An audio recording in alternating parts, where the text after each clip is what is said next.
Hi, welcome back to my channel. ඉතින් ළමයි මේක වෙසක් එකේ දෙවැනි දවස මම ඔයාලට කලින් දවස් වීඩියෝ එක දාද්දිම කිව්වා අපි දෙවැනි දවස තමයි පන්සලට චර්ච් එකට ගිහිල්ලා එන්න කියලා. ඔන්න අද දවසේ එකයි.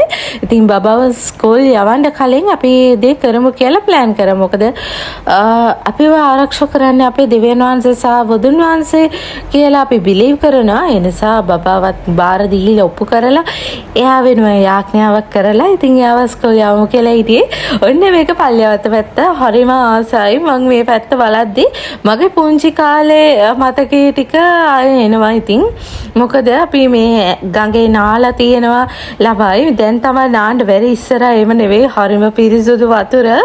හරිම ලස්සනයි. ඉතින් උදේ පාන්දර අර ෆිෂර්ස්මෑන්ලා මේ මූදට යනවා. ඒ බෝට් එකේ සද්දේ. ඉතින් ඒක අමුතු ෆීලිං එකක් පුංචි කාලේ. ඉතින් මේ පාලම තිබ්බේ නෑනේ ළමයි. ඉතින් අපි ක්‍රොස් කරලා ඔරුවෙන් තමයි එයා පැත්තට යන්න ඕනේ. දැන් මේක අලුතින් අදපු පාලම අපි පුංචි කාලේ කියන්නේ. දැන් ඉතින් ඉතින්කෝ අපි ඉතින් 1900 ගානක ළමයිනේ. නාකි චොට්ටක් නෙවෙයි. දැන් ඉතින් වයසට යනවා. ඉතින් ඒව තමයි. ඉතින් ඒ වගේ මතකයක් ගොඩක් ඔය පල්ලෙවත්ත පාලමේ තියෙනවා.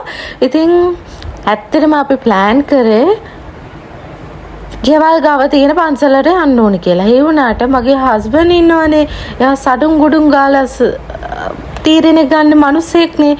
ඉතින් එයා ටක් ගාලා කිව්වා නෑ අද අපි ගංගාරාම පන්සලට යන් කියලා. ඉතින් එයා කියපු විදියට අපි ටක් ගාලා ලෑස්ති වෙලා නාලා කරලා ලෑස්ති වෙලා මායිදුව හරි කියලා ඉතින් පන්සලට යනවා. මොකද මම දැකලත් නෑ ගංගාරාම පන්සලට ගිහිල්ලවත් නෑ. ඉතින් ඒක කොහොමද කියලා බලන්නත් එක්ක හද මං යන්නේ. අපි ඉතින් වෙනදා වගේම සුපුරුදු විදියට බයික් ගමන තමයි. මොකද මම හරිම ආසයි පර්සනලි. මම ගොඩාක්ම ආසයි හබි එක්ක බයික් එකේ යන්න. දැන් දුවත් හරි ආසයි. දුව ඉස්සරහට වෙලා යනවා. ඉතින් එයාගේ තාත්ති ආව ඉස්සරහ තියාගෙන ඔය කතා කර ඉතින් ඔක්කොම පෙන්න යනවා. ඉතින් එයා හරි ආසාවෙන් අපිත් එක්ක ට්‍රැවල් කරන්නේ. බලන්නකෝ ඔයාලා චූට්ටක් පේනවා ඇති චණ්ඩියෙක් වගේ. ඉතින් පිටිපස්සේ ඉඳලා ඉස්සරහට වීඩියෝ කරන්න බෑනේ ළමයි. ඒ හින්දා මම මේ විදියට තමයි ඉතින් වීඩියෝ කරන්නේ. දැනට ඉතින් අපි මේ පුංචි රත්තරන් වාහනෙන් සතුටින් අපේ ගමන් බිමන් යනවා. ඉතින් ඉස්සරහට දෙවියන් වහන්සේගේ නාමයෙන් සහ බුදුන් වහන්සේගේ ආශිර්වාදයෙන් හොඳ ලොකු වාහනයක් ගමු නේද? ඉක්මනටම හරි. ඉතින් මේ කොමරේ ඉතින් මං හිතන්නේ පන්සලටත් කිට්ටු වෙන්න ඇති. මම ඉතින් ළමයි වැඩි පාරවල් එහෙම දන්නේ නැහැ. හස්බන්ඩ් ආන වෙලාවකට මේ පාර මතකද කියලා. මං ඉතින් දන්නේ නැහැ. කොහොමද ඉතින් දැන් පන්සලට ආවා. හරිම ලස්සන පන්සලක්. මම ඇත්තටම හිතුවේ නෑ මේ වගේ ලස්සනක් කියලා. හරි කියලා ලස්සනයි වට මාර විදියට ආසයි තුන. ඉතින් පන්සලේ එදා සාමාන්‍යයෙන් කට්ටියක් හිටුණා. ගොඩ හය නෑ. සාමාන්‍ය විදියට කට්ටියක් හිටියා. ඉතින් මාර ලස්සනයි. ඒක ලස්සන view එකත් එක්ක ලස්සනයි. රැයට ගොඩාක් ලස්සනට ඇති. මම ඉතින් අපි ගියේ උදේවරුවනේ.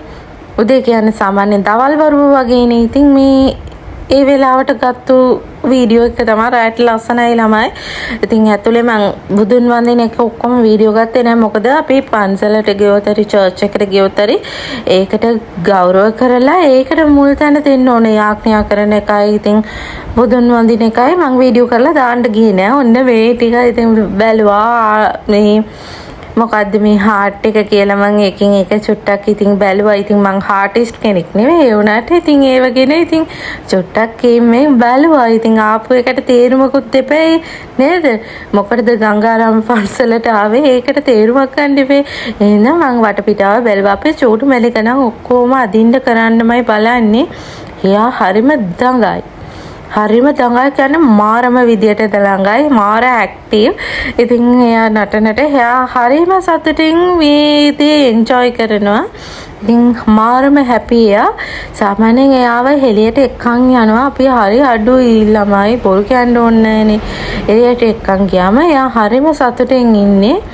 එයා නම් ඉතින් එයාගේ තාත්තෙත් එක්කම තමයි ඉතින් එන්නේ. මං හරි බයයි එයාව මේ ඉස්සරහා තියාගෙන යන්න. එයා නෙවෙයි බය වෙන්නේ. එයා ඉතින් එයාගේ තාත්තා වගේ. මම හරි බයකුල්ලේ එක්ක. එයා අම්මි වගේ නන් නෙවෙයි. එයා තාත්තා වගේ. ඉතින් එතනින් අපි පිටත් වෙලා දැන් මම ඇත්තටම තේවත්ත චර්ච් එකට යන්න ඕනේ කියලා හින්දලා නෑ සෙන් ඇන්ටනිස් චර්ච් එකට යන්න ඕනේ කියලා මට හිතුණා. ගිහිල්ලා ගොඩ දවස් ඉතින් සෙන් ඇන්ටනිස් පාලියට යන්න ඕනේ කියලා හිතලා මං හස්බන්ඩ්ට කිව්වා අද සෙන් ඇන්ටනිස් චර්ච් එකට අපි යන් අඟහරුවාද දවසක්නේ. ඒක හොඳයි. ඉතින් මේ සාමාන්‍යයෙන් අඟහරුවාද දවස්නේ හන්තෝනි මුනිතුමාට දෙන්නේ. අනිවාර්යෙන් ඉතින් ඒ දවස් අපි ගිහිල්ලා හිමු කියලා ඕමම ඔන්න සඩන් ගොඩන් ගාලා අපි ආයෙමත් අපේ බයික් ගමන පටන් ගත්තා සෙන් ඇන්ටනිස් චර්ච් එකට යන්න. ඔන්න ළමයි ඉතින් මම මේ අවස්ථාවේදී කියන්නේ මේ වෙලාවේදී කියන්නේ ඔයාලට මේ වගේ පුංචි වෙලාව මම ඉතින් ඔයාලට ඇඩ්වයිස් කරන්න තරම් ලොකුම එක්කෙනෙක් නෙවෙයි. සාමාන්‍යයෙන් කියන්නේ පුංචි වෙලාව හම්බුනොත් ඇත්තටම වටින වෙලාවක් හම්බුනොත් ෆැමිලි එකත් එක්ක ටයිම් එක ස්පෙන්ඩ් කරන්නේ ක්වොලිටි ටයිම් එක ගොඩාක් වටිනවා. ඉතින් මොකද පර්සනලි කියන්න ගියොත් මම වැඩි එළියට යන්නෙත් නෑ. ඉතින් හස්බන්ඩ් බිසි වෙලා ඉන්න නිසා එයාට අර වෙලාවක් ලැබෙන්නෙත් නෑ. අනිත් එක තමයි එයාගේ තාත්තගේ අසනීප මට්ටම මැරි කරාට පස්සේ අපි ඉතින් ගොඩාක් එළියට ගමන් බිමන් ගියා. ඒ උනට දැන් යනවා හරි අඩුයි. මොකද එයාට වෙලාවක් හම්බ වෙච්ච ගමන් එයා නුවර දුවන්න ඕනේ තාත්තව බලන්න. තාත්තා මේ දවස්වල අසනීප වෙලා ගොඩාක් අසනීප වෙලා ඉන්නේ. ඉතින් ඒ නිසා ඉතින් එයාගේ ටයිම් එකක් අපිට හම්බ වෙනවා කියන්නේ ලොකෝ ක්වොලිටි ටයිම් එකක් හස්බන්ඩ්ගෙන් ලැබෙන්නේ. මොකද එයා ගොඩාක් ඉතින් ෆ්‍රෙෂ් එකේ ඉන්න මිනිස්සෙක් බිස්නස් එක බලන්න ඕනේ සහ අපිව බලා ගන්න ඕනේ. සහ එයාලගේ තාත්තව බලා ගන්න ඕනේ. එයා හරිම මේ නියතමාන හොඳම මිනිස්සයා. එයා හැමදාම හොඳින් ඉන්න ඕනේ කියලා තමයි මම ප්‍රාර්ථනා කරන්නේ. ඔන්න කොහමද ඉතින් සෙන් ඇන්ටනිස් පල්ලියට ආවා අන්තෝනි මුනිතුමාගේ පල්ලියට. මට මාරම සතුටක් දැනුණා. මොකද මම ක්‍රිස්ටියන් කෙනෙක් විදියට සතුටු වෙනවා. මගේ මහත්තයා ඉතින් බුද්දිස්නේ. එයාගේ පැත්තට විතරක් අරන් යන්නේ නැතුව මගේ පැත්තටත් එයා මාව එක්කන් එනවා කියන්නේ මට ඒක මාරම සතුටක් දැනෙනවා. එයා හරි ආසයි. සාමාන්‍යයෙන් මේ චර්චස් වලට යන්න එම ගොඩක් ආසයි. කියපු ගමන් යමු කියලා කියනවා. ඉතින් මං හරි ආසාවෙන් ආවේ චර්ච් එකට ගියාම හිතට මාර සැනසීමක් දැනුණා. අද මම හරි සතුටින් ඉන්නේ. ඉතින් මම ස්ට්‍රීට් එක පැත්තේ අපි තීරණය කරා දැන් ඉතින් අවුව වැඩිනේ. පොඩ්ඩක් ඉතින් ගෙදර පැත්තට යමු කියලා. ගෙදර පැත්තට ගිහිල්ලා යමු කියලා. ඔන්න මේක තමා ළමයි නවලොක්ක තොරන්. ඉතින් ඔයාලා දැකලා ඇතිනේ මං කලින් වීඩියෝ එකේ. ඊට පස්සේ ඒක පවුනාම අපිට කොමඩු දාන්සලක් හම්බුණා. ඉතින් මේ අවුව කාලෙටත් එක්ක හොඳයිනේ දාන්සලෙන් ඉතින් කන එක. ඊට පස්සේ බබාට බඩගිනි ඇති කියලා අපි ගියා. එයා ආසවාසම් සහ මම ආසමාස තැන KFC එකට යමු කියලා. ඉතින් KFC එකට ගිහිල්ලා අපි ඉතින් බඩ පැලෙන්න කණ්ඩ ගත්තා. ඇත්තටම ඉතින් ළමයි එදාට එහෙම කණ්ඩ හොඳ නෑ පොය දවස නිසා. මේ ඒ උනාට ඉතින් කෑවා. බබා ආසයි. එයා දැක්කම ඉතින් එයා ඉල්ලුවට පස්සේ හස්බන්ඩ් ඉතින් ආය වචනයක් නෑ. ඉතින් එයාගේ තාත්තගෙන් ඉල්ලුවොත් ළමයි එයා ඕනම දෙයක් කරන මිනිස්සෙක්. එයා ඒ වගේ චරිතයක්. ඉතින් thank you ඒව තාත්තා කෙනෙක් වෙලා ඉන්නවට මම හරිම සතුටුයි. ඔයා එමෙ ඉන්න එක ගැන. මොකද මම කැමති නෑ කවමදාකවත් මගේ දරුවා මේ දේ මට ලැබිලා නෑ කියලා කියන්න. ඒ නිසා මම කැමති එයාට පුළුවන් තරම් ලොකු දේවල් වලින් නැත්නම් හරි පොඩි දේවල් වලින් එයාට සතුටක් ලබා දෙන්න. හරි. මේ මාබාගේ අයිස්ක්‍රීම් දාන්සලකුත් කාලා අපි පොඩ්ඩක් ගෙදර ආවා. රෙස්ට් එකක් අරගෙන තේ එකක් බීලා අපේ අම්මගේ රසම රස තේ එකක් බීලා ආයේ ඉතින් රැට පොඩ්ඩක් වෙසක් බලන්න සහ දාන්සල් කණ්ඩ යමු කියලා ළමයි ඉතින් බබාත් අපිත් එක්ක එනවා කියලා කිව්වා. හරි එයාවත් එක්කගෙන යන්කෝ ඊළඟ දවස් ස්කූල් යන්න ඕනේ. ඒ උනාට ඉතින් මේ එයා ආසයිනේ. ඒ හින්දා මේ එයාව මාවත් එක්කගෙන අපි ඉතින් ඔන්න දන්සල් වලට යන්න ළමයි. ඉතින් හැමෝම ඉතින් මේ දවස්වල එහෙමද කතා කරන්නේ නේද? වෙසක් එකක් ආව කියන්නේ කොහොම හරි මිනිස්සු යන්නේ දන්සල් කණ්ඩ බලාගෙන. ඒ දන්සලෙන් කන එකත් ලොකු පිනක් කියලා කියනවා. ඇත්තට ඒකේ ඒමමයි. ඉතින් ළමයි මේ මම ඉතින් අපි දන්සල් වඳින්න ගියා. බලමු නේද අපිට ඉස්සරහට මොනවාද දන්සල හම්බ වෙන්නේ කියලා. ඉතින් මේක කැම්ප් එක පැත්ත ළමයි වෙසක් උඩ දිගට දාලා හරිම ලස්සනයි කැම්ප් එක ඇතුලේ බලන්න ලස්සනටම ලයිට්ස් දාලා ඊටත් වඩා මම දැක්කේ අද තමයි ඉතින් ගොඩාක්ම දන්සල් තියෙන්නේ. සමහර තැන්වල ඉතින් ඇත්තටම නැහැ. ඒ වුණාට සමහර තැන්වල තියෙනවා. මේක මං හිතන්නේ මේක පාං දන්සලක් ළමයි. ඉතින් අපි රාගම දාදී අපිට මාං දන්සලක් හම්බුණා. ඉතින් ඒකත් කාලා බබා ඉතින් කොහමත් දවල්ට කාලා කරලා ඔක්කොම කරලානේ හිටියේ. ඊට පස්සේ හරි කියලා එහෙමම එයත් පාං කෑල්ලක් කාලා එයාටත් මං කවලා ඊට පස්සේ දැන් මෙල්ස්ටා හොස්පිටල් එක ගාව මෙතන මේ මං හිතන්නේ බත් දන්සලක් පටන් ගන්න වගේ.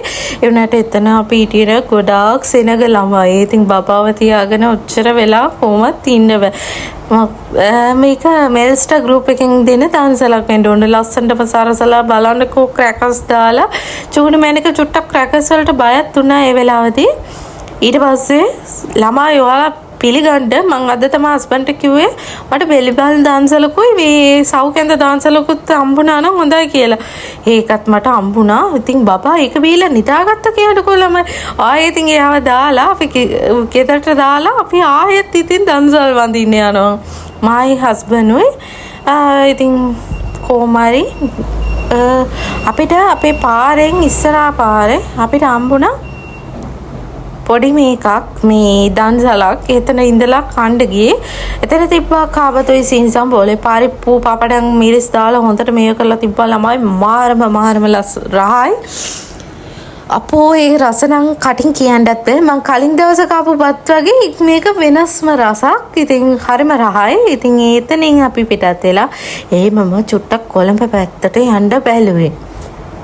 ඔතනින් යද්දී අපිට හම්බුණා සව්කැඳ. ඉතින් මං අදමයි හබීට කිව්වේ අද අපිට මේ දන්සල් දෙකම හම්බුන්නේ තාම හම්බෙලා නැහැ කියලා. ඒ වුණාට කොහොම හරි ඒකත් දෙවිය දුන්නා වගේ තමයි ඔය දන්සල් දෙකත් කෑවා අපි.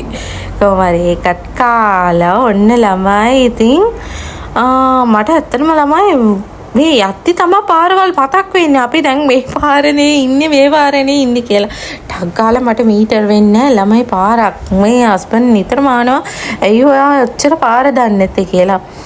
හරි කියලා දැන් ඔක්කොම වැඳලා අපි ආයේ ගෙදර ආවා. ඉතින් ලොකුවට දන්ස ගියෙත් නෑ. ඉතින් ළමයි ඔයාලා මොකද්ද වෙසක් එකට කරේ කියලා බලන්න අපේ ගෙදර ලස්සනයි නේද? එන පරිස්සමෙන් ඉන්න.